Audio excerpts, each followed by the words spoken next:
თავისუფლება მზია ამაღლობელს. ამ მოთხოვნით ჟურნალისტის მხარდამჭერები, მეგობრები და კოლეგები კიდევ ერთხელ შეიკრიბნენ. ამჯერად ჟურნალისტური ეთიკის ქარტიის ოფისთან. უკვე 20 დღეა მზია ამაღლობელი პროტესტის ნიშნად საპატიმროში შიმშილობს. ახლა ჟურნალისტის მხარდამჭერები არა მხოლოდ მის პატიმრობას აპროტესტებენ, არამედ იმასაც, რომ მის ჯანმრთელობას ნამდვილი საფრთხე ემუქრება. ისინი მზია ამაღლობელის კლინიკაში გადაყვანეს ითხოვენ. საჩვენებელი დასჯა, რომელიც ახლა ჩვენ თვალს ვადევნებთ ამაღლობელთან დაკავშირებით, უნდა შეწყდეს დაუყოვნებლივ. იმიტომ რომ ყოველი არათუ დღე, არამედ ყოველი წუთი და ყოველი საათი შეიძლება აღმოჩნდეს გადამწყვეტი. ჩვენ ახლა ვუსმენთ კომენტარებს, ის იქნება სახალხო დამცველი თუ ადვოკატები, რომლებიც ამბობენ, რომ კარგად გამოიყურება, მხნეთ არის. დიახ, ჩვენ ვიცით, რომ ზია არის ძლიერი სულის ადამიანი, მაგრამ ეგ იმას ანიშნავს, რომ მისი ორგანიზმიც შესაბამისი გამძლეობის არის, როგორც მისი შინაგანი სამყარო, ხო? ასე რომ ჩვენ გვჭირდება ჯერ ერთი კვალიფიციური ექიმების დასკვნა, როგორია მის ჯანმრთელობის მდგომარეობა, ზუსტად ვიცოდეთ ეს, ჩვენ გვჭირდება რომ იგი იმყოფებოდეს კვალიფიციური მეთვალყურეობის და მკურნალობის ქვეშ და ჩვენ გვჭირდება რომ იგი დაუყოვნებლივ გათავისუფლდეს. მზია ამაღლობელის ადვოკატი მაია მწარიაშვილი, რომელმაც ჟურნალისტი დღეს საპატიმროში მოინახულა, ამბობს, რომ მზია დღეს კიდევ უფრო სუსტად გამოიყურება და კიდევ უფრო ნელა მოძრაობს, ვიდრე 2 დღის წინ. მიუხედავად ამისა, მზია ამაღლობელი კლინიკაში გადაყვანეს ან სხვა სახის დახმარებას არ ითხოვს. ჟურნალისტის შიმშილობასთან დაკავშირებულ რისკებზე უფლებადამცველებთან და მის მხარდამჭერებთან ერთად საუბრობენ ექიმებიც.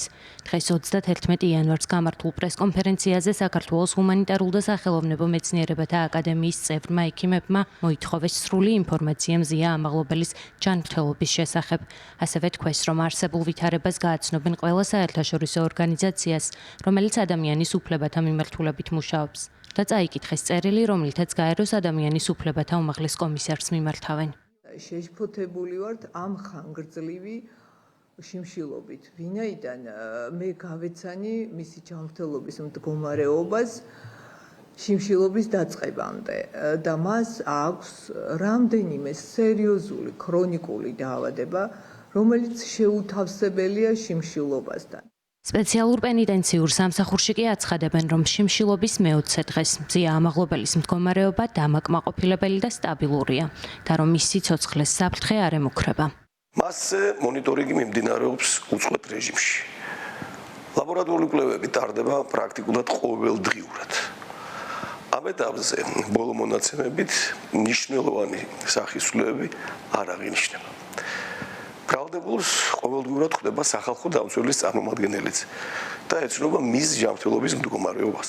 მზია ამაღლობელის ჯანმრთელობის მდგომარეობას დამაკმაყოფილებელს უწოდებს სახალხო დამცველიც, თუმცა ამბობს, რომ ჯანმრთელობის პრობლემები, რომლებიც ჟურნალისტს დაკავებამდე ჰქონდა, შიმშილობის ფონზე შესაძლოა გართულდეს. ამასთან სახალხო დამცველი ეხმაურება ექიმთა კონსილიუმის შექმნასთან დაკავშირებულ კითხვებსაც. არც თავად მზია ამაღლობელს, არც მის ოჯახს და არც ის კანონიერ წარმომადგენლებს მსგავსი მოთხოვნა არ დაუყენებიათ. სახალხო დამცველი განიხილავს კანონმდებლობით მისთვის მინიჭებული მანდატის ფარგლებში დამატებითი სპეციალისტების მოწვევის საკითხს, ასეთის აუცილებლობის გამოვლენის შემთხვევაში. ამ ეტაპზე მზია ამაღლობელისთვის პენიტენციური სამსახურის მხრიდან სამედიცინო სერვისების მიწოდების საკითხზე სახალხო დამცველი აქტიურ მონიტორინგს ახორციელებს აპარატში დასაქმებული ექიმის დახმარებით.